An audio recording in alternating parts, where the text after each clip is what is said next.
All right, let me start with a question for you. It's a bit of a thought experiment. If all your money vanished tomorrow, poof, gone, bank account hit zero, what would you still have? That's a tough one. It's a terrifying thought for most of us, right? Yeah. But it's also the hook for the research we're diving into today. And honestly, the answer to that question might be the only real predictor of whether you're actually successful or just rich. It's a provocative opener, for sure, but it cuts right to the heart of what our sources call the wealth delusion. The wealth delusion. Yeah. Yeah. We live in a society that has basically monopolized the definition of wealth. We see it as one thing, a single metric. The number in your bank account. Exactly, the number on a screen. But looking at these guides, especially the Master Analysis and the Ultra Master Study Guide, that definition isn't just narrow, it's objectively dangerous. Dangerous is a strong word. Yeah. But I think I get it. We've all heard money can't buy happiness. Right, which is usually something people say to make you feel better about being broke. Yeah, exactly.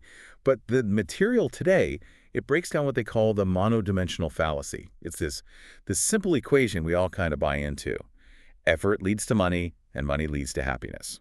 And that framework is just fundamentally flawed. The research highlights this specific paradox that's becoming, it's an epidemic in modern society. The financially rich but holistically poor. I've met some of those people. We all have. These are individuals who have won the game of financial accumulation. Their bank accounts are full, but they're dealing with chronic stress, broken relationships, physical health is a mess, and what the text calls time poverty. Time poverty. Okay, that's a concept we definitely need to unpack. Because you can have $1 million, but if you don't have an hour to yourself, are you actually wealthy? Not according to this framework. So our mission today is to completely reframe how you see success. We're unpacking the 5-dimensional ecosystem of wealth. And it turns out, true prosperity isn't about accumulation. It's about alignment. Precisely. Alignment. If we want to move beyond that delusion, we have to look at the 5 types of wealth: financial, social, physical, mental, and time. All 5. And what's crucial here, this isn't just some self-help checklist where you try to get 100 on everything. It's a system for critical thinking. If you're only optimizing for one dimension, you're probably cannibalizing the others. That's the key, cannibalizing. You're Yes. feeding one part of your life by literally eating another. So let's break these down. 5 buckets. Let's start with the one everyone's obsessed with, but maybe through a different lens. Dimension 1, financial wealth. Right. And in this framework, financial wealth is described strictly as the tool dimension. Or tool. The definition here is really important. It is control over economic resources. Notice it doesn't say having the most stuff or the highest status. The primary metric is freedom, not accumulation. That distinction changes the whole goalpost. It's about options. It reminds me of that idea that money is just potential energy. Yes. And the source material actually brings up a specific stat about the happiness plateau that, always sparks a lot of debate. Oh yeah, the $75,000 number. It's around $75,000 to $100,000 a year, adjusting for cost of living, of course. Before that number, money is, it's everything. It solves survival anxiety. Puts food on the table, keeps the lights on. Exactly. But after that point, every extra dollar provides these tiny, negligible increases in actual daily happiness. This is where the hedonic treadmill kicks in. The treadmill where you have to run faster, Right. just to stay in the same place. Your lifestyle inflates to match your income. So even if you're making $500,000, you don't feel any richer than when you made $100,000. Because you just bought a more expensive car that needs more expensive maintenance. You're just buying more expensive versions of the same stress. So if we aren't just hoarding cash for a high score, how do we structure it? The guide suggests a 3-bucket system. Yeah, I like this part. It makes it practical. It simplifies the whole complex world of finance. What are the 3? Okay, first, you have the security bucket. This is low-risk liquid cash, your emergency fund. This isn't for getting rich. It's for psychological safety. It lets you sleep at night. It lets you sleep at night, knowing that if the car breaks down, your world doesn't end. Which, by the way, connects directly to physical and mental wealth. Of course, if you're stressed about rent, your health suffers. Correct. The second is the growth bucket. This is where you invest for freedom stocks, real estate, things that compound over time. This is your engine. And finally, the aspiration bucket. This is the one people often forget. Is this just like fun money? Not exactly. It's more for impact or high risk, high reward experiments. Maybe it's angel investing, starting a side business, philanthropy. It's money you can afford to lose, but it could change your life's trajectory or someone else's if it works out. It stops you from gambling with your rent money, basically. That's a good way to put it. Okay, so money buys options. What are we buying with those options? This leads us perfectly into dimension 2, time wealth. Which the source material calls the currency dimension. And this is the most critical reframe. Time is the most underpriced resource we have. The definition of time wealth isn't just having leisure hours to sit on the couch. It's defined by autonomy. Autonomy. So it's not the amount of time, it's the control over the time. That is the core question. Who decides how I spend my days? You can be a CEO making millions, but if your calendar is controlled by a board of directors and you can't go to your kid's soccer game, you're time poor. You might be financially rich, but you are time bankrupt. Exactly. But here's where it gets a little nuanced. The notes mention the time wealth paradox. You'd think retirees have the most time wealth, right? They've got all the free time in the world. That's a huge misconception. They have an abundance of hours, but often low time wealth because they lack structure or purpose. True time wealth requires time sovereignty. Time sovereignty, I like that. It's the ability to say no to things you don't want to do, but also the agency to fill that time with things that matter to you. It's active control, not just passive emptiness. That makes a ton of sense. So how do we get more of it? The guide talks about the interaction between financial and time wealth, the arbitrage concept. Yes, this is where you use the tool, money, to buy the currency, time. It's a simple calculation, really. If you can pay someone $50 to clean your house, and that saves you 3 hours, And your time is worth more than that. whether economically or just personally, yeah, you're basically conducting a profitable trade. You're trading a renewable resource, money, for a non-renewable one, time. You know, we're often taught that doing everything yourself is somehow virtuous, but sometimes it's just poor wealth management. Exactly. And that stress of doing it all usually shows up in the body.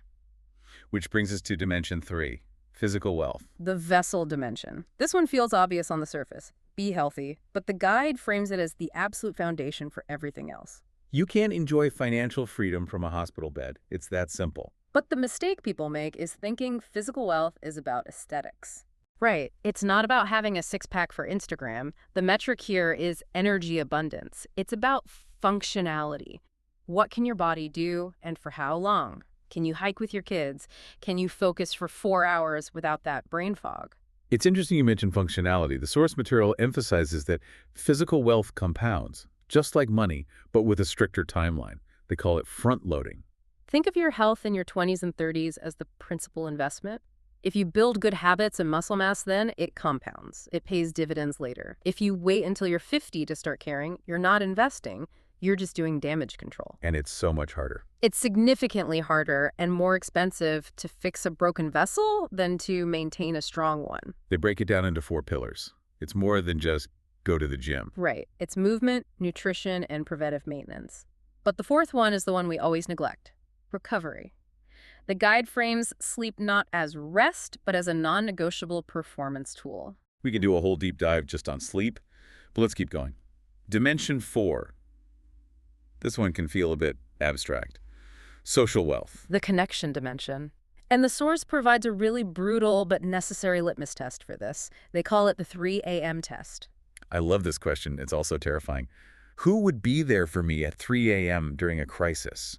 It clarifies things instantly, doesn't it? In the age of social media, we confuse breadth with depth.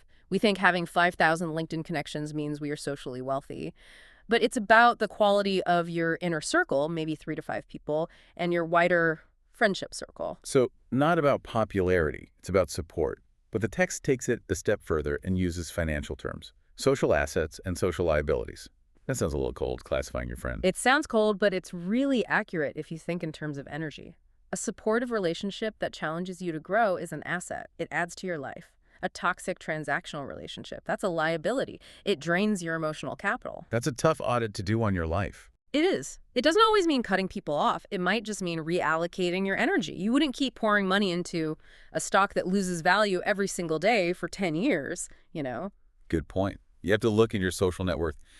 Okay, we're 4 dimensions in: money, time, body, people. What's left? The thing running the whole show. Dimension 5. Mental wealth. The operating system. And this is so often confused with IQ or a fancy degree, but the sources are clear. Mental wealth is about adaptability, emotional intelligence, and peace. I really like the distinction they made about the wisdom hierarchy, because we're just drowning in information, podcasts, news, social media, but that doesn't make us mentally wealthy. This is such a critical pattern to spot. The hierarchy starts at data, then information, then knowledge. Most people stop there. They are knowledge obese. Knowledge obese, that is a great image. We just consume content like it's junk food. Exactly. Wisdom, the next level, is the application of knowledge. It's knowing what to do and actually doing it. And the highest level is transformation, where that wisdom actually changes who you are as a person. This connects to what the guide calls the consumption trap. Hmm. I mean, we're a deep dive, we're part of this ecosystem, but the guide warns about information consumption without integration. Right. If you listen to this, nod your head, think, that's smart, and then do absolutely nothing differently.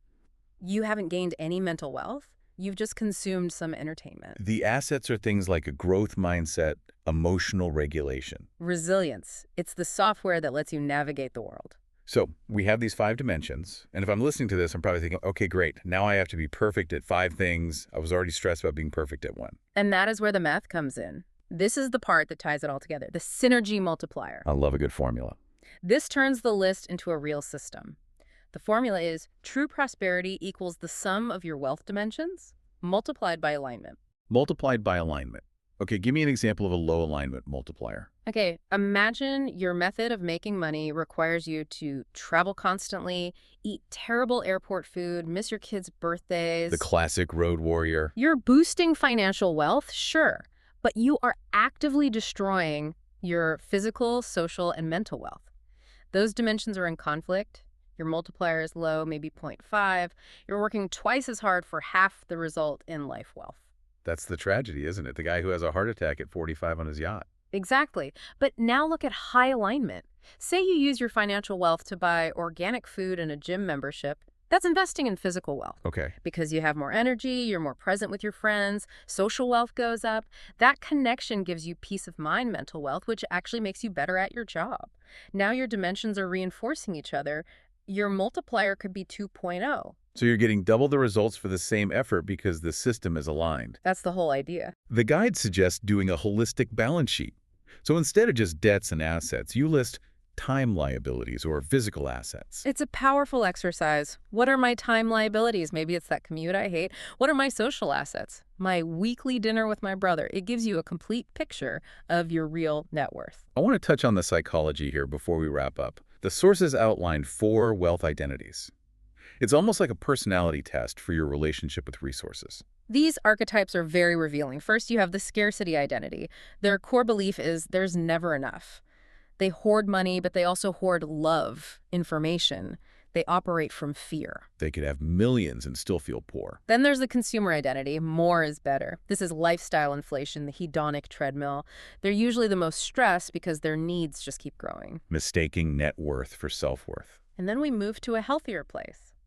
The steward identity. They believe resources are to be managed, they optimize, they plan, but the pinnacle, according to the guide, is the creator identity. The creator. I generate wealth in all dimensions. Yes, this is the abundance mindset. They don't just manage resources, they create new value. They're generous with their network, they create energy through health, they generate ideas. They understand that wealth isn't a pie with a fixed number of slices. They can just bake more pies. They can bake more pies. So what does this all mean for the listener right now? We've unpacked a lot. How do we avoid getting totally overwhelmed? The danger with a big framework like this is analysis paralysis. The sources suggest starting with a wealth gap analysis. Don't try to fix everything at once. Pick one dimension that is clearly lagging. Look at the 5 jars. Which one is empty? Exactly. If your social jar is empty because you've been grinding at work, the action isn't make $1 million. The action is call a friend this week. If your physical jar is cracking, the action is get 8 hours of sleep tonight. It's almost like the law of diminishing returns in reverse. Improving your strongest area is hard, but improving your weakest area is easy and has a huge impact. Precisely. The return on investment for calling a friend when you're lonely is infinitely higher than earning an extra $100 when you're already rich. And what's the end game here? If we get all 5 spinning, what's the point? Is it just to be happy? The text points us toward legacy. And they are very clear. This is not just a financial inheritance. If you only leave money, that's actually a fragile legacy. That's true. You see it with lottery winners or trust fund kids who crash and burn. They have the tool, but no operating system. The real goal is to transfer values, skills, stories, healthy patterns. If you model holistic wealth, that is a generational transfer. You're giving them the blueprint. That's powerful. It's not what you leave in the will, it's the example you leave behind. Exactly. Okay, we've covered the wealth delusion, the 5 dimensions, synergy, the identities. I think the biggest takeaway for me is that we have so much more control over our net worth than we think. Absolutely. You can't always control the stock market, but you can control your social currency or your physical capital. You can be cash poor, but socially and physically wealthy, and live a much better life than a lonely, sick billionaire. I want to leave everyone with a final thought from the source material that really stuck with me. It's a definition of wealth. I think we should all tape to our mirrors. Your wealth is not what you have, but what you are and what you can become. A reminder that you are the asset. Everything else is just a tool. Exactly. Thanks for diving in with us today. Go check your buckets, find your gaps, and start building some real wealth. We'll see you on the next deep dive. Take care.